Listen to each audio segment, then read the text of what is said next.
He was stopped by police on Tuesday for allegedly going 101 miles an hour in a 60-mile-an-hour zone. And we learned yesterday that he had been stopped on June 6th for going 91 in a 65, and he also didn't appear in court for that first citation, and he was fined for that. So let us bring in a football crew that we've put together for you this morning here. Mike Tannenbaum, Dominique Foxworth, and Dan Graziano. Now we'll start with you. I know you have been making some phone calls. This is a player we've talked so much about for so many reasons over the last couple of months and beyond that. What were you hearing yesterday? So, I mean, a couple things. One, let's not underrate the alleged infraction. People want to say it's not a big deal. It is a big deal. You're driving around greater Cleveland, Ohio at 100 miles an hour. You could literally kill someone, and that's not being dramatic. Henry Ruggs was in the news this week on special release, talking to try and convince people to help them avoid the tragic mistake that he made. Now, that said, you don't want to sit here and be a scold either. He's 23 years old. I have sons that are almost that age. I know for a fact that young men that age do dumb things. Doesn't make them bad people. Doesn't mean he should be cut. Doesn't mean anything like that. If you're the Browns, you're sitting with Shedeur and you're saying, look, man, you can't do this. When you're out in the community, you represent us, you represent our franchise. Everything you do matters, reflects on us as coaches, as a front office, as your teammates. So that's part of what they're giving him at this point. The question is, of course, does he learn from it going forward? And as it pertains to his standing on the football team and in the NFL, the thing people have to remember, he's a fifth-round pick. Not every fifth-round pick makes the team.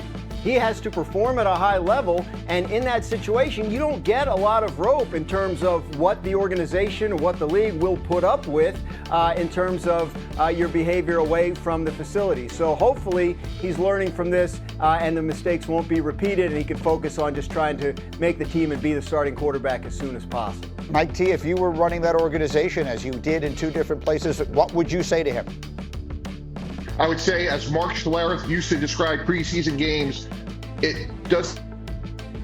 Oh no. Okay, but it matters, and here's why. When we drafted players, right, Cindy, let's try and get his shot fixed up there if we can. Obviously, 'cause it's important. I know what he's going to say, and I want you to hear it, with his signal working well. Dominique, the question I will come to you with very simply, as a longtime player and one who's been around and all the rest of that. Like sometimes I'll say, is this something or is this nothing? I shouldn't use the word nothing, as Graziano pointed out. Yeah. It's most certainly not nothing. But from a football perspective, how much of a big deal should we make of this?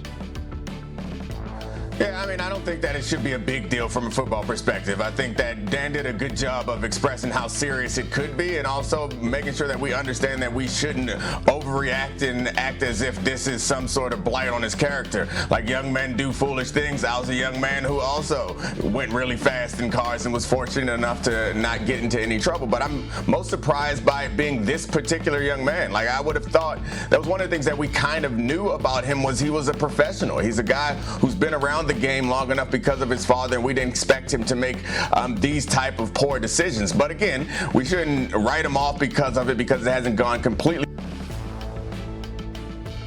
Okay, we're having that kind of morning here, I see. So we've lost Dominique. Now let's try Mike Tannenbaum again in this game of whack-a-mole to see whose signal is working this morning.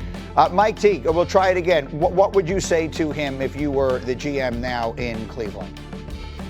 I would say, look, when we bring him in, as the head coach or the quarterback, you're the most important employee of a $6 billion enterprise, and how you handle things on and off the field matter. And Mark Schlereth used to say, Greeny, preseason games, they don't count, but they matter, and how you comport yourself off the field matters. And to have this happen twice would be a concern. It's not the end of the road, but let me bring you into what typically happens at the end of this time of year. You set your roster and your initial sort of reps for training camp. And if they're sitting there in Cleveland, Greeny, and they're saying Dillon Gabriel's a third-round pick, he's done well, Shedeur Sanders has done well on the field, but he's had these two issues off the field, albeit minor, they'll give more reps to Dillon Gabriel. Remember, every general manager has one formula on their board. Production equals tolerance. And as Graz mentioned, he's a fifth-round pick. He has not produced yet. Go ahead, Dominique. We've got you back again. Finish up your thought, if you would. Yeah, I think you should just ask questions of Dan Graziano, but hopefully my signal holds on. I think that it's what it always comes down to in football is how good can you play. Shedeur, we're hearing about practice things. We don't know how good he actually is going to be. If he plays really well, then obviously they're going to keep him. They'll deal with these relatively minor infractions as long as he's able to produce. And I'm really shocked that this is the particular player that is having the issue, because we always thought of him as a guy who's been around the game and a very professional guy who's going to make these decisions and has dealt with this type of spotlight since he was on reality shows as a teenager. So I'm a little surprised by it, and I think that it's probably not going to be a huge issue for him. It really boils down to how many touchdowns he's going to be able to throw, honestly. Graziano, put a ribbon on it. Yeah, I think that's the key, but he's not starting from a position of strength in that regard. He's not, just to use a proximate example, his father, who was the 5th overall pick in the draft, one of the greatest talents the game has ever seen. You know, he has to realize, Shedeur Sanders does, that this was not an organization that went into the draft saying, we've got to get this guy. They were in the 5th round saying, well, we might as well take this guy because what if?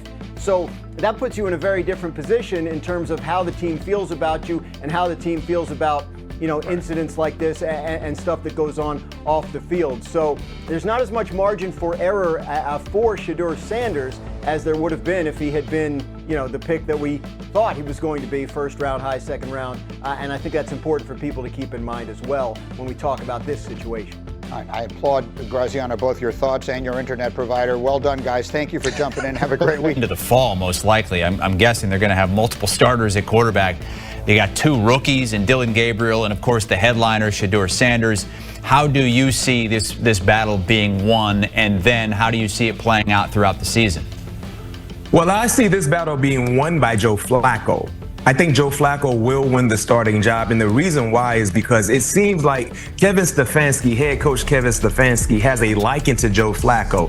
He's called him, you know, in the midst of the season, and Joe Flacco has answered the call. Not to mention Joe Flacco he's familiar with this offensive playbook. That helps. Then when you look at how this quarterback room will shake up as we get ready for week 1, I foresee the Cleveland Browns having 3 quarterbacks on their opening day roster. Joe Flacco as the starter, Shedeur Sanders, Dillon Gabriel. I think they potentially would try to trade Kenny Pickett. I think Kenny Pickett will be the odd man out based on what we're hearing so far throughout the offseason regimen. And if Joe Flacco is the starting job, it doesn't really make any sense to have a veteran, right? A veteran on the roster, especially if you have 2 guys that you invested a draft pick in, Dillon Gabriel and Shedeur Sanders. And oh, by the way, Dillon Gabriel and Shedeur Sanders have really done a really good job throughout the offseason regimen, so they have really earned leverage on the football field by showcasing what they can do. Now, will Joe Flacco remain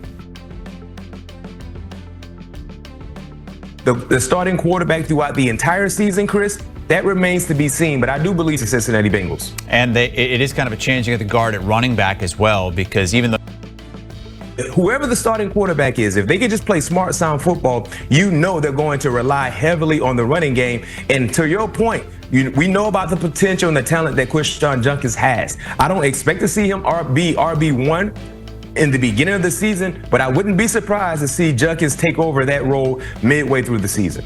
B-Mac, take us through the Browns' schedule, which does not look very easy. You're starting with division games and then 3 straight games against the NFC North, Green Bay, Detroit, Minnesota, and then at your Steelers to start things off the first 6 games of the season. What do you see? Hey, very tough schedule. And this schedule, when you look at weeks 1, 2, 3, and 4, and even going to Minnesota, it makes week 1 overly important. And the reason why I say that, Chris, is because one thing we know about the NFL, week 1 is the week of unknowns. That's where we see upsets take place. Let's go back to a year ago, right? New England traveled to Cincinnati. All the experts or the naysayers felt like Cincinnati would get off on the right track, not knowing exactly what to expect from Jacoby Brissett and New England Patriots. But guess what? Because of the week of unknowns, the Patriots found a way to win that ball game. So if you're Cleveland, you're playing against a team in recent week 1 moments, they haven't fared the best in Cincinnati. That has been an Achilles heel for them in getting off to horrible, slow starts. If you can win that ball game, now you can go into week 2 with momentum. But if you happen to lose that ball game, week 1, the week of unknowns, you got Baltimore, Green Bay, Detroit, Jordan Love, Lamar Jackson, Jared Goff, veteran quarterbacks that play at a high level. That could be a very, very difficult task in terms of September football. But in totality, Chris, this was the team that won 3 games last year, right? They were 3-14. I foresee them winning 1 more ball game. I see best case scenario for the Cleveland Browns, 4-13. It's a very, very difficult schedule. They're playing in a difficult division, but I think they can muster up 4 games, and the winnable games could potentially be, right, just as I look at their schedule, Chris, the Raiders, Tennessee, the Jets, maybe Minnesota, depending on what's going on with J.J. McCarthy. And you know, regardless of how bad the Browns have been, they've always found a way to win a game in their division, right? So that's basically a possible. So I see 3 and 2 possibles with the Cleveland Browns, and maybe throw Miami into the equation as well. But I see best case scenario 4 wins for the Cleveland Browns this year. I'm sorry, Browns fan. Chào các bạn. Chào mừng các bạn đã quay trở lại kênh YouTube của mình. Ngày hôm nay mình sẽ hướng dẫn các bạn cách làm một cái quạt giấy giống như thế này nhé. Bây giờ chúng ta cùng làm thôi. Hôm nay mình sẽ hướng dẫn mọi người cách xếp một cái quạt giấy đơn giản nhé. Nguyên liệu của mình cần có đó là bút chì, thước kẻ, kéo này, con pa. Keo dán mình sẽ dùng là keo nến như thế này nhé. Mọi người cũng có thể sử dụng các loại keo khác để dán, như là keo dán giấy này, băng dính 2 mặt thì đều dán được nhé. Tại vì là mình dùng phần bìa màu này mình làm, thì phần bìa màu này cực kỳ dễ dán luôn, mọi người dùng keo gì cũng dán được hết. Mình chuẩn bị 3 màu sắc như thế này: màu xanh lam, màu xanh lục và màu cam. Đây, 3 màu sắc như thế này để làm nhé. Thì đây là cách kết hợp màu của mình, mọi người có thể tham khảo và làm theo nha. Hoặc các bạn thích màu khác thì các bạn dùng cũng không vấn đề gì hết. Rồi bây giờ mình sẽ bắt tay vào làm. Đầu tiên mọi người gập cho mình cái phần này và làm đôi. Mình gập vào.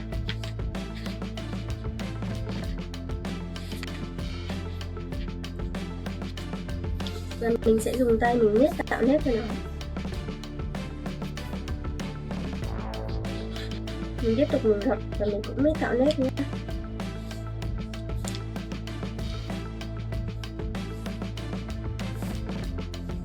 Tiếp tục gập vào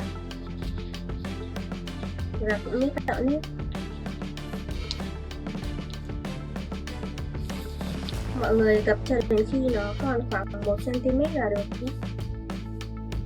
Bây giờ thì nó cũng hơi dày rồi nên là mình sẽ gập vừa gập xuôi chứ mình không gập đôi được nữa. Tại vì là nếu mà gập đôi thì nó sẽ rất là cộm. Nên mình tiếp tục mình gập.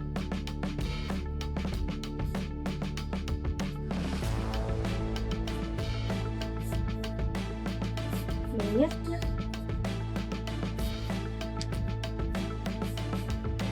Rồi, mình tiếp tục mình gập đôi.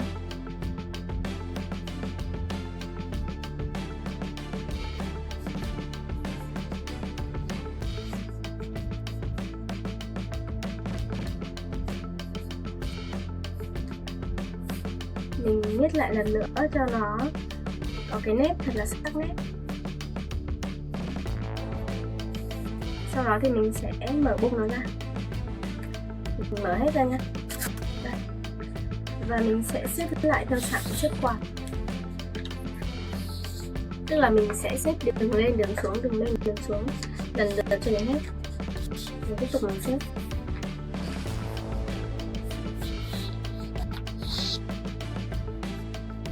Tiếp tục xếp nha.